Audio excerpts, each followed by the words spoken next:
मित्रों नमस्कार। आइए हम लोग कृदंत प्रकरण का अब अगला सूत्र अध्ययन करते हैं। लेकिन उससे पहले एक बात हम स्पष्ट कर देना चाहते हैं। कुछ लोग कमेंट करते हैं कि सर आप टीजीटी का व्याकरण आप पढ़ाइए। तो टीजीटी के व्याकरण का जो सिलेबस है वह है व्याकरण प्रवेशिका, ठीक है। और यह बाबूराम सक्सेना का लिखा हुआ है। और यह जो लिखा हुआ है देखिए सिद्धांत कौमुदी पर आधारित है। सिद्धांत कौमुदी पर आधारित यह लिखा हुआ पुस्तक है। अब सिद्धांत कौमुदी का मतलब ज्यादा बृहद। अगर आप देखें तो पीजीटी का इसकी अपेक्षा बल्कि जो सिलेबस है व्याकरण का वो संक्षिप्त है, क्योंकि इसमें से यह पूछा जो सिलेबस है समास और कारक, यह दोनों तो सिद्धांत कौमुदी के ऊपर आधारित है। लेकिन बाकी कुछ जो प्रत्यय है यह देखिए लघु सिद्धांत कौमुदी के ऊपर आधारित है। कृत है, तद्धित है, वो भी गिने चुने हुए ही प्रत्यय हैं पीजीटी में। तो इस दृष्टि से देखा जाए तो पीजीटी की अपेक्षा टीजीटी का सिलेबस व्याकरण का ज्यादा बड़ा है।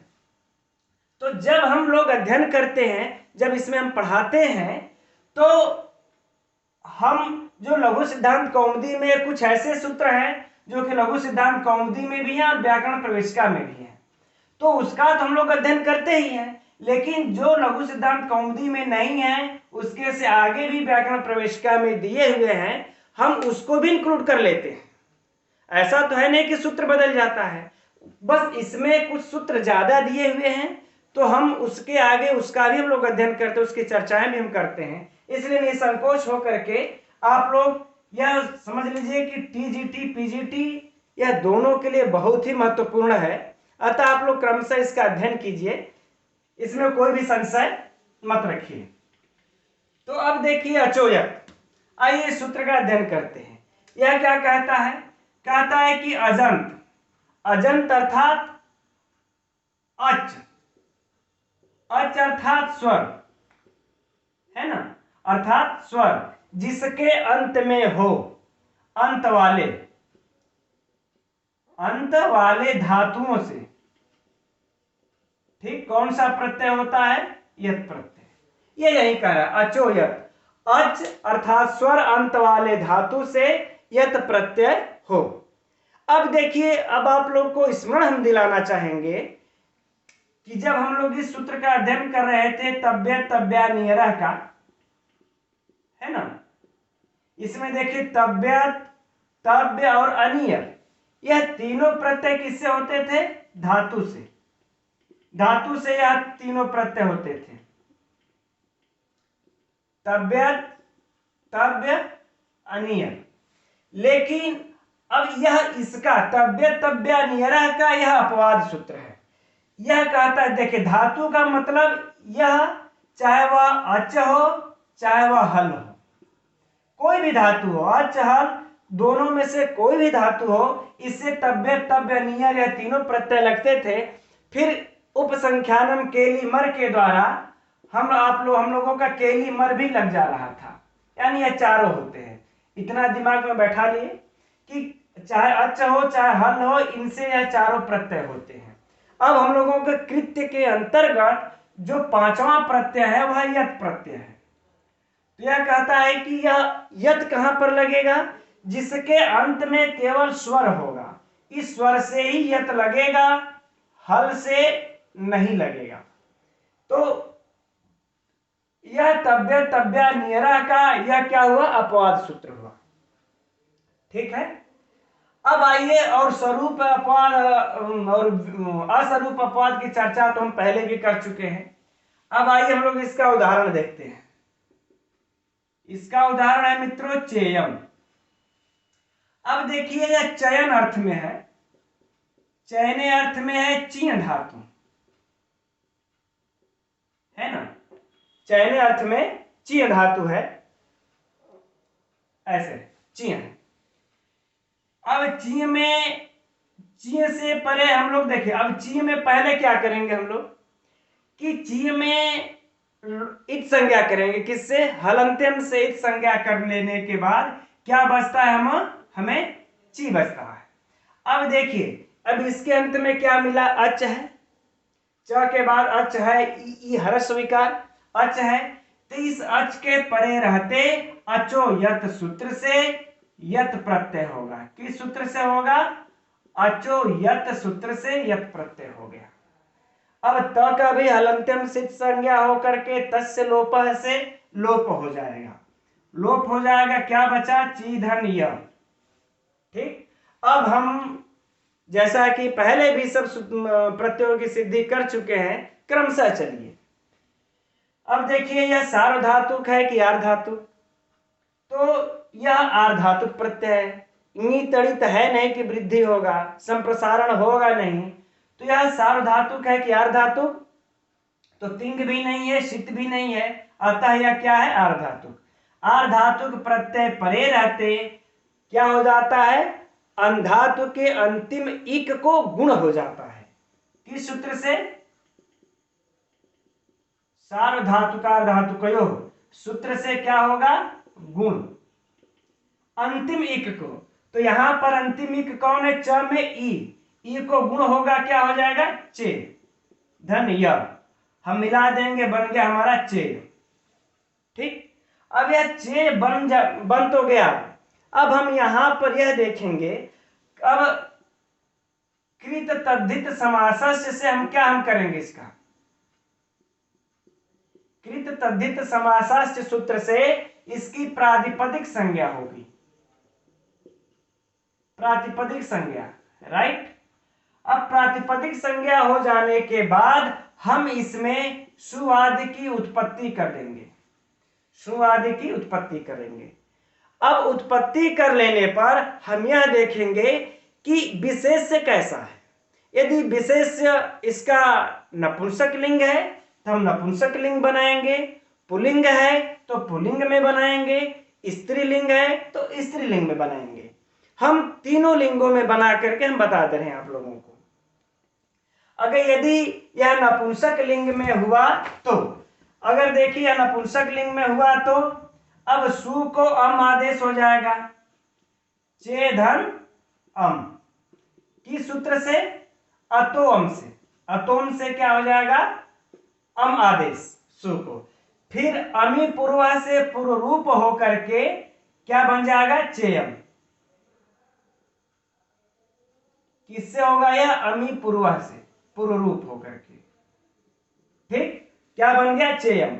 अब बाकी ये सूत्र क्या कहते हैं, बार बार चर्चा हो चुकी है, इसलिए यहां पर कहने का कोई औचित्य नहीं है, चेयम बन गया। यह किसमें बना है चेयम, यह देखिए नपुंसक लिंग में बना है ना, नपुंसक लिंग में यह बन गया चेयम। अब तो इसका जैसे कि हमारा इसका जो विशेष है, चेयम पुष्पम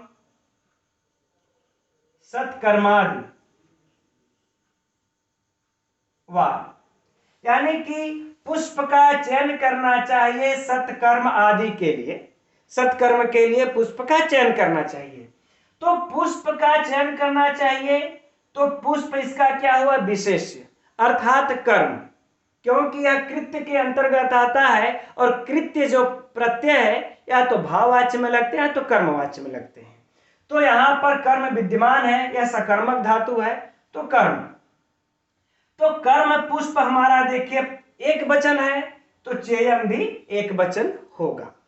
ठीक, अब यह हमारा पुष्प नपुंसक लिंग है, तो इसको भी हम नपुंसक लिंग में रखेंगे। इसी विशेष के अनुसार, कर्म के अनुसार हम इसको रख देते हैं। अब इसी चेयम को हम लोग देखिए, अब पुल्लिंग में भी एक बार देख लेते हैं। ठीक है, अगर मान लेते हैं, अब पुल्लिंग में देखने के लिए चलिए इसको फिलहाल इसी जगह हम लोग देख लेते हैं। यह चे से यहां पर प्रातिपदिक होने पर सुआदि की उत्पत्ति हुई थी,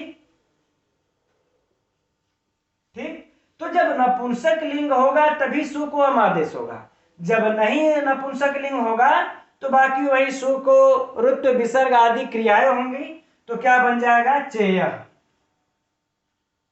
चेय बन गया, राइट। अब इसका चेय, अब इसका विशेष देख लेंगे, धर्म, धर्म का चयन करना चाहिए, पुल्लिंग है यह भी पुल्लिंग, जितने वचन यह रहेगा उतने वचन इसको रख देंगे। ठीक, तो यह जो हमारा चेय है यह क्या हुआ, पुल्लिंग में बन गया। ठीक, एक ही ची धातु से देखिए यही परीक्षा में गड़बड़ हो जाती है कि यार चेयम बनेगा कि चेया बनेगा, और परीक्षा में क्या होता है कभी कभी घुमा फिरा करके पूछ देता है क्वेश्चन। ठीक, या एक वचन दुई वचन ऑप्शन जब देता है तो ऐसे देता है कि इसका, अब मान लेते हैं दे दिया चेयम भी दिया प्लस चेया भी दे दिया, या दोनों दे दिया, एक चेया भी दे दिया। अब चौथा ऑप्शन हुआ या दो हुआ, चौथा ऑप्शन हुआ उपर्युक्त सभी, चौथा ऑप्शन हो गया या मान लेते हैं सभी। तब आप कंफ्यूज होंगे यार ये तो चेयम सुना है, चेया चेया तो सुना ही नहीं हमने। तो याद रहे मित्रों, यह जो चेयम है यह नपुंसक लिंग में है, चेया है पुल्लिंग में है, चेया है स्त्रीलिंग में है, बनेगा तीनों। अच्छा, इन तीनों को बनने के बाद रूप भी पूछ देता है। देखिए अब जब घुमाना रहता है, ज्यादा कठिन पेपर जब बनाना रहता है तो क्या करते हैं, इसका रूप चला करके पूछ देते हैं, चेया चेया चेया, इस तरीके से रूप चला देते हैं। तो ऐसा हमें याद है शायद झारखंड की प्रवक्ता में पूछा था कि किसमें हमें अच्छे तरीके से स्मरण नहीं है, लेकिन उसमें स्त्रीलिंग में रूप चला करके पूछा था, एक वचन द्विवचन बहुवचन, तो इसमें मिस्टेक हो जाती है। ठीक, तो आप लोग याद रखें कि इसका रूप भी चलता है, एक वचन द्विवचन बहुवचन में भी। ठीक, सिर्फ उसी का रूप नहीं चलता है जो जो क्रिनमे जनता से मकारांत होते हैं, जो अव्यय हो जाते हैं, जो प्रत्यय, उनका रूप नहीं चलता है। यह तो अव्यय है नहीं, इनका रूप चलना अनिवार्य है। ठीक, तो हम लोग यह चेयम की सिद्धि देख लिए और एक चेया की सिद्धि देख लिए। आइए अब चेया की सिद्धि भी हम दिखा देते हैं आप लोगों को कि चेया कैसे बनता है। ठीक है, तो देखिए यहां तक तो हम लोगों ने पढ़ा ही था, चे बन गया। ठीक, चे बन गया। अब हम देखेंगे कि हमारा विशेष कैसा है, तो विशेष हम देखेंगे कि हमारा स्त्रीलिंग है, तो हमको अब कृत तद्धित समासाश्च से इसकी प्रातिपदिक संज्ञा तो हो जाएगी, लेकिन हम इसमें पहले सुआदि की उत्पत्ति नहीं करेंगे, पहले हम स्त्रीलिंग का प्रत्यय लगा लेंगे टाप, इसके पश्चात ही हम सुआदि की उत्पत्ति हम करेंगे। तो जब टाप लगाएंगे तो अब इसका पहले जो प्रत्यय लगा इसमें देख लेते हैं किसी की इत संज्ञा होती है कि नहीं होती है। तो हम देखते हैं प की हलंत्यम से इत संज्ञा होगी, इस प का हलंत्यम से, और ट का किससे हो जाएगी, चूटू से, प्रत्यय के आदि में होने से चूटू से। अच्छा, एक चीज छूट गया कि यह टाप किससे होगा, अजाद्यतष्ट है ना, यह सूत्र से, अजाद्यतष्ट,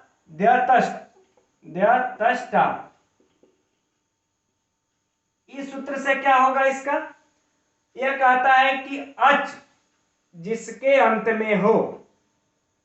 ठीक, ठीक, अर्थात अज, अजादि, अज गण में पठित जितने वर्ण होंगे उनसे, और उसके बाद कह रहे हैं कि अ जिसके अंत में हो, अ अंत वाले धातु से। ठीक, इन दोनों से स्त्रीलिंग की विवक्षा में टाप प्रत्यय लगता है। ठीक, तो अजादि गण में पठित तो है नहीं, ये हम लोग इसको छोड़ देते हैं, लेकिन करा कि अ जिसके अंत में हो, अदंत, अदंत धातुओं से स्त्रीलिंग की विवक्षा में टाप प्रत्यय लगता है। ठीक, तो यहां देखिए अ इसके अंत में है, अ अंत में है, तो स्त्रीलिंग की विवक्षा होगी तो हम टाप प्रत्यय लगा देंगे। अब इस टाप को लगाने के बाद हम इसमें से इत संज्ञक ढूंढेंगे, इत संज्ञक हमको प हलंत्यम सूत्र से मिल गया और ट जो है चूटू से मिल गया। अब शेष बचा क्या इसमें का, आ, क्या बच गया, आ, तो चे धन आ। अब यहां पर कौन सी संधि हो जाएगी, दीर्घ संधि हो जाएगी। अब दीर्घ संधि होकर के क्या हो गया, चेया। अब जो है यहां पर हम सु आदि की उत्पत्ति अब करेंगे। ठीक, तो सु आदि की उत्पत्ति करने पर अब एक सूत्र आता है हलंग्याभ्यो। देखिए चेया तो बनता ही है, लेकिन यह इस तरीके से नहीं बनता है कि ये जो चेया बन गया, सु आदि की तो उत्पत्ति करनी ही पड़ेगी। तो सु आदि की उत्पत्ति कर रहे हैं तो एक सूत्र है हलंग्याभ्यो। इस सूत्र को याद भी आप लोग ये कर लीजिएगा, दीर्घात हलंग्याभ्यो दीर्घात श्रुतिस्य पृक्तम हल। श्रुतिस्य पृक्तम हल। यह क्या कहता है? यह सूत्र कहता है कि हल, हल जिसके अंत में हो, क्या कहता है कि हल अंत में हो या फिर नी अंत में हो और फिर आ, यानी कि यो कहले आ जिसके अंत में हो, है ना, आप अर्थात आ जिसके अंत में हो, ऐसी धातुओं के परे, ऐसी धातुओं के परे सु, ती और सी अप्रिक्तम, सु ती सी अप्रिक्तम, अप्रिक्त अर्थात एकच, अप्रिक्त किसको कहते हैं? जो एक अल बचता है ना, तो एक अल वालों के क्या हो जाती है? इनकी अप्रिक्त, यानी कि अप्रिक्त संज्ञा हो जाने पर इनका लोप हो जाता है। बातें समझ में आ गई? क्या कहा? कहा कि हल अंत में धातु हो या नी धातु हो या आ, तो उसके परे यदि सु मिले, ती मिले, सी मिले और इनकी अप्रिक्त संज्ञा होगी तो इनका लोप हो जाता है। तो जैसे अब इनमें से, जैसे देखिए अगर हम लोग जब राजन बनाते हैं, राजन, तो आप देखेंगे राजन का प्रथमा विभक्ति एक वचन में राजन ही बनता है। तो अब बात विचारणी है कि तब फिर ये जो सु लगता है तो जाता कहाँ है कि नहीं? ये जो सु की उत्पत्ति होती है कहाँ चला जाता है? तो इसी सूत्र से हलंग्याभ्यो दीर्घात श्रुतिस्य पृक्तम हल से ही क्या करते हैं कि हल अंत में होने के कारण यह सु की अप्रिक्त संज्ञा एक जो है कि अप्रिक्त संज्ञा होने पर इसका लोप हो जाता है। जब लोप हो जाता है तो क्या बचता है? बस सिर्फ राजन ही रह जाता है। ठीक, उसी प्रकार से अगर देखा जाए तो क्या बस बचता है हमको? राजन। उसी प्रकार से अब हम देखते हैं जब कुमारी, कुमारी में देखिए क्या है? नी, यानी कि दीर्घ इकार, है ना, कह रहा है कि दीर्घात श्रुति, श्रुति से यानी दीर्घ हो, क्या हो? सु और ती ये दीर्घ होना चाहिए। नी, ये नी और आ ये दोनों दीर्घ होना चाहिए। दीर्घ होने पर ही सु, ती और सी की इत संज्ञा मतलब लोप हो जाएगा। तो कुमारी से देखिए भी जब सु आदि की उत्पत्ति होती है तो नी अंतिम में दीर्घ है, इसलिए इसका भी लोप होकर के कुमारी ही प्रथमा के वचन में बनता है। आ का उदाहरण जैसा कि चेया है, वैसे ही जब बाला का रूप हम चलाते हैं तो प्रथमा विभक्ति एक वचन में सुख तो रहता ही है, लेकिन बाला ही प्रथमा विभक्ति एक वचन में बनता है। तो कैसे बनता है? इसी सु की, इसी हलंग्याभ्यो दीर्घात से इत संज्ञा लोप होकर के सिर्फ बाला बनता है। ठीक, इस प्रकार की सिद्धि होती है। यह तीनों का उदाहरण है। तो हमको यहां पर क्या मिला है? आ मिला है। यह आ मिला है, आ के परे यह सु है ना, तो आ के परे सु है तो यह दीर्घ है। कह रहा है कि दीर्घात, यानी जो नी है और जो आप है ना, यह दोनों दीर्घ होने चाहिए, तभी सु ती सी की इस मतलब लोप होगा। तो आ के परे हमको सु प्राप्त हो गया, तो हमको इस सूत्र से क्या हो जाएगा? इसका लोप हो जाएगा। से लोप किसका? सु का। क्या बन गया? चेया। अब बातें समझ में आपके आ गई आपको? यह चेया किस लिंग में हुआ? स्त्रीलिंग में। ठीक, अगर इसका हम लोग अनुवाद करना चाहेंगे तो बन जाता है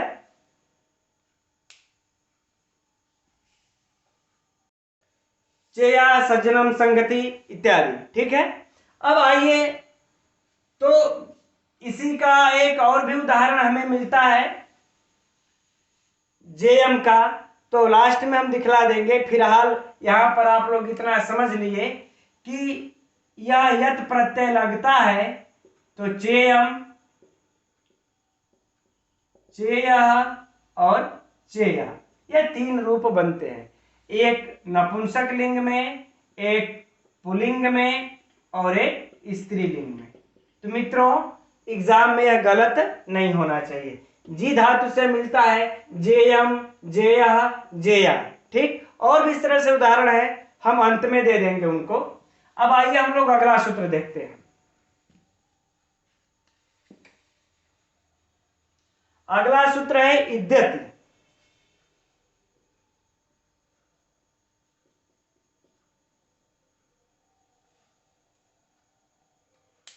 यह सूत्र क्या कहता है मित्रों? यह सूत्र कहता है कि आ अंत में हो जिसके, यदि ऐसी धातु के परे यदि यत प्रत्यय आ जाए तो इस आ को ई आदेश हो जाए। इस आ को क्या आदेश हो जाए? ई आदेश हो जाए। मित्रों यह सूत्र गलत लिखा हुआ है। अगर इसको हम अलग अलग करके लिखे, हम अलग लिखने के चक्कर में ईद यति इस तरीके से कर देते हैं, है ना।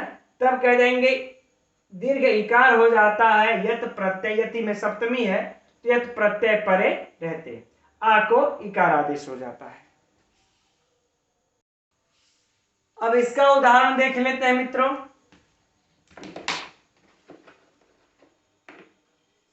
देखिए इसका उदाहरण है दाधन्यत। ठीक, अब मान लेते हैं ता का तो एक संज्ञा ही हो जाएगा, क्या बचा? दाधन्य। अब देखिए यहां पर आ है, आ के परे यत प्रत्यय लगा है, तो आ के परे यत प्रत्यय लगा है तो अब इस आ को ही कर देगा दीर्घ इकार, इद्यति, है ना। दी धन यह दीर्घ इकार किससे हुआ?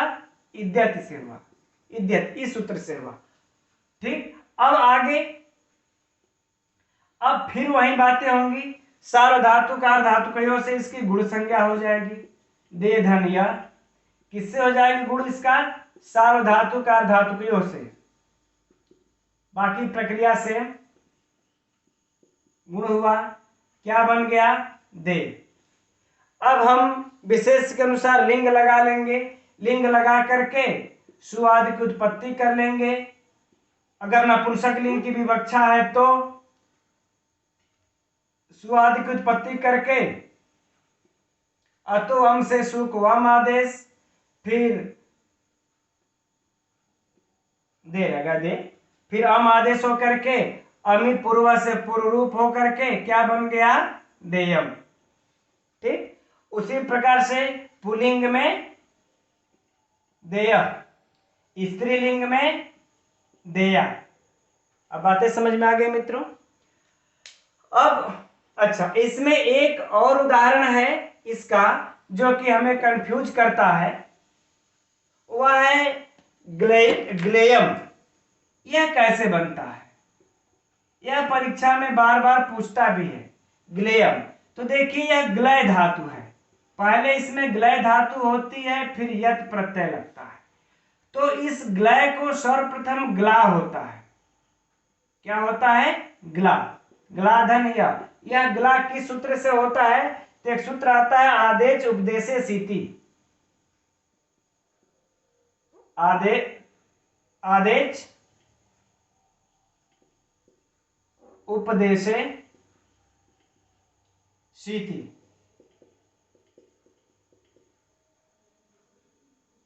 है ना। इस सूत्र से इस ग्लय को आई को आदेश हो जाता है तो ग्लाधन्य बचता है। अब इस ग्लाधन्य में फिर से वही क्या होगा? आ को सार्वधातुकार धातुकयों से गुण होगा, नहीं पहले इद्यति लगेगा, इद्यति लग करके क्या हो जाएगा? ग्ली, ग्लीधन्य। ये किस सूत्र से होगा? इद्यति से। ठीक, अब इसको तब सार्वधातुकार धातुकयों से गुण होकर के ग्ले धन्य, ये किससे होगा? सार्वधातुकार धातुकयों से गुण होगा। अब फिर नपुंसक लिंग में अगर बनाने की इच्छा होगी, विवक्षा होगी तो क्या हो जाएगा? ग्लेयम। पुल्लिंग में ग्लेयर, स्त्रीलिंग में ग्लेया। इस प्रकार से इसका हमें तीनों रूप प्राप्त हो जाते हैं। तो यहां पर मित्रों